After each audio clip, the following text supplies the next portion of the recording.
Hello and greetings to all. Namaste. At the outset, let me thank the organizers for the invitation, especially Dr. Santulu Ganguly for remembering me and organizing the event on such an important topic. I also miss participating in person to get the advantage of interacting with you all,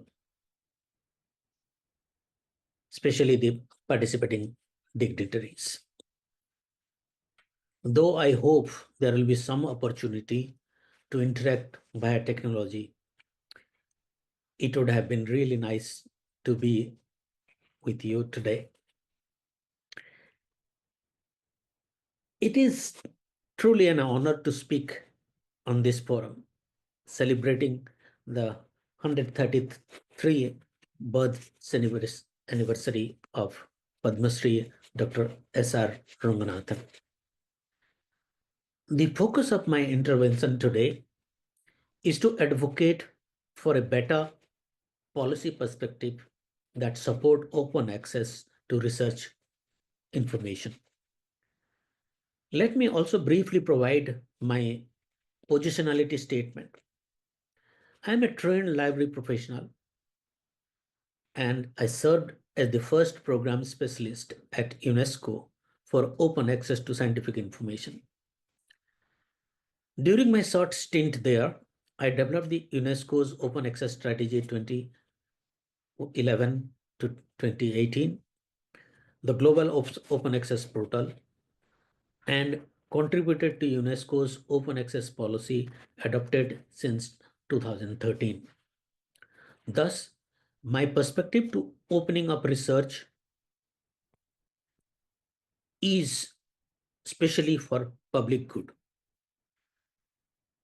Any research that has contribution from public funds must be available back to the public in open access.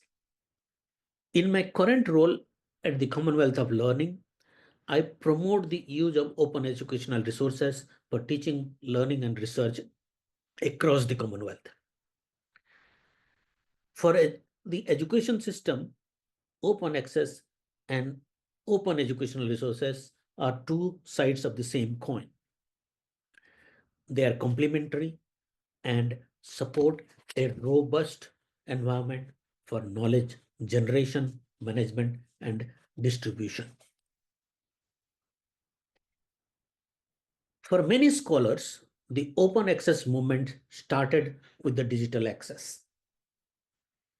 Educational Resources Information Center, or ERIC, which was recently in the news for the possibility of closure, is often credited to be the first initiative of open access started way back in 1966. However, the term open access was first used by Dr. S.R. Ranganathan in 1931 in his book, Five Laws of Library Science. For every book its reader, open access was the essential ingredient. It was the pre-digital world of open access. The way open access is understood today actually started in 2001 through the Budapest Open Access Initiative as a response to the rising cost of academic journals. Around the same time, the MIT Open Courseware project, which is considered as the first OER project, was also announced. It is important to recognize today that Dr. Ranganathan's ideas and philosophies of opening up access to information is highly relevant in the contemporary world.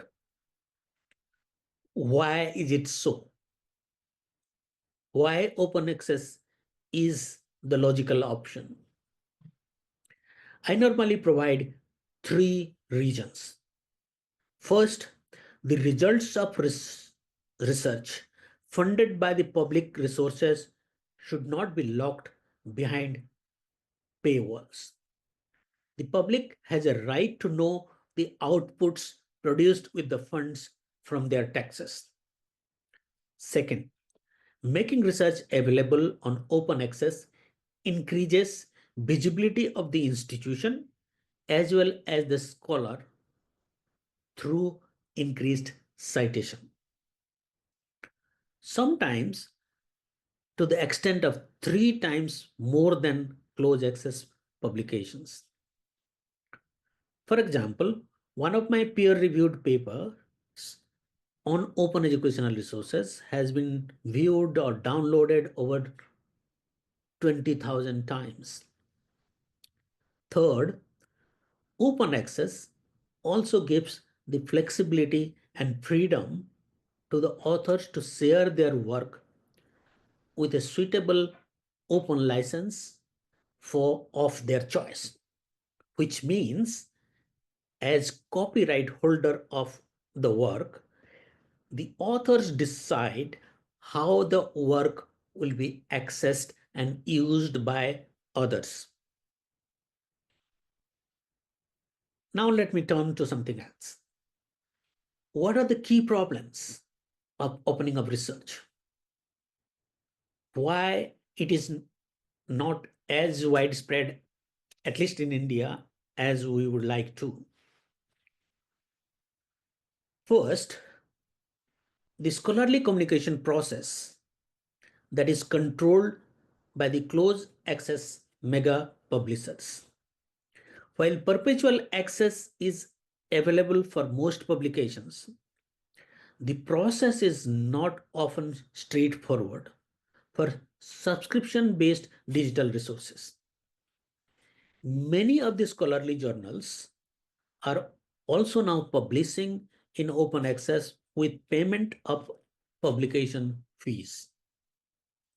The cost and economics of the scholarly publication system plays a key role in the whole process. This is, of course, changing, but slowly. It also brings in the issue of predatory journals, where low quality open access journals disturb the overall scholarly communication system. However, most peer-reviewed journals also allow sharing the accepted manuscript through institutional repositories, often called the green open access route. Unfortunately, most higher education institutions do not have institutional repositories to share research work produced by their faculty. Second, the research assessment metrics that is centered around the impact factor. Most of us know that the impact factor was developed as a tool for selecting core journals in a discipline. And the inventor, Dr. Eugene Garfield, took caution about the use of impact factor for research assessment. Irrespective of the criticisms, the practice of using impact factor for research assessment is widespread, not just in India, but globally. Third, and probably the most important is research funding and support for making research works available on open access. Someone needs to pay for the publication. So funding agencies must consider open access publication fee as part of genuine and legitimate research expenses. So what is needed to further opening up research? The first and foremost is a change in the attitude of people at senior level, especially who matters. More discussion, seminars, and research on open access, events like this could be ways to create better understanding and support. Such understanding will pave the way for relevant policy development. That is my second recommendation. Developing policy at national as well as institutional level to support open access and accept the UNESCO recommendation on open science, which calls for member states to take appropriate steps for developing an enabling policy environment for open science. Third, universities and research institutions should be encouraged to sign the San Francisco Declaration on Research Assessment, often called as DORA, which mandates that organizations will not use impact factor to assess the quality of a researcher's contribution for hiring, promotion, or funding decisions. Fourth, universities may create core funds for open access publication and join consortia for facilitating open access publications by their staff. And finally, my fifth recommendation that every university must have an institutional repository to support researchers share their work globally. Such institutional repositories could be used to collate collections at a national level through a federated search engine that will provide one-stop access to open access research in the country. Finally, I will be interested to listen to your views on the problems of opening research and what are the recommendations you would like to take forward. Let's interact to know what you think and how you can contribute more to opening up research. Happy Librarians Day to you all. Thank you for your attention. But thank you once again for the kind invitation, and it's my pleasure to be here. But the key thing that I wanted to emphasize in this presentation, and I want to reiterate, is that this is a very important aspect of our work as library professionals, to not just curate and store knowledge, but to disseminate knowledge. And this is something that has been promoted by Dr. S.R. Ranganathan way back in 1931. And many times when we talk about open access to scientific information, the contribution of Dr. Ranganathan is forgotten, and in the international sphere as well. It's our humble responsibility and duty to remind ourselves and keep talking about the contribution of S.R. Ranganathan to the field of open access as an idea in the pre-digital world. And from that, what I'm trying to emphasize is that the world has changed, and therefore we need to change a lot from our policy perspective. And there are several what I said, complicated issues around us in terms of how to make the expanding world of knowledge generation openly available to everyone. While huge amount of resources are already available in open access, it's probably not available in that open access from the perspective of Indian research.